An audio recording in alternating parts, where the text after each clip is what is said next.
Hello বন্ধুরা, আমি সুস্মিতা। আমার একটি ছোট্ট মিনি ব্লগে তোমাদের স্বাগত। আশা করি তোমরা সবাই ভালো আছো। দেখো, উপরে দুটো র্যাকে আমার মেয়ের বই থাকে, আর নিচেরগুলোতে আমার আর আমার মেয়ের কিছু কিছু জামা কাপড়। দেখো, সমস্ত বই খাতা ছড়ানো কেন, কালকে গরমের ছুটির পর আবার প্রথম স্কুল খুলছে, আমাদের রুটিন অনুযায়ী সমস্ত কিছু আবার পাঠাতে হবে।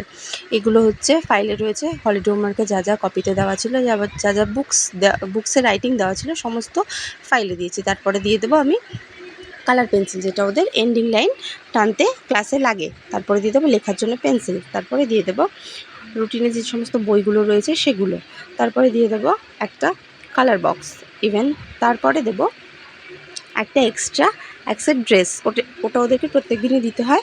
আর ডায়েরি, যেটা ওদেরকে প্রত্যেক দিনই দিতে হয়। কেন কি ম্যামদের যা লাগে না লাগে সমস্ত এই ডায়েরিতে লিখে দেন, কী করিয়েছেন না করিয়েছেন সমস্তটা। এরপরে রেখে দেবো আই কার্ডটা এর ওপরে, কেন কি ব্যাগ গোছানোর পর আমি আই কার্ডটা ওপরে রেখে দিলাম, কালকে সকালবেলা যাতে পড়াতে মনে থাকে। ভিডিওটি ভালো লাগলে লাইক, শেয়ার, কমেন্ট, সাবস্ক্রাইব করো। বাই।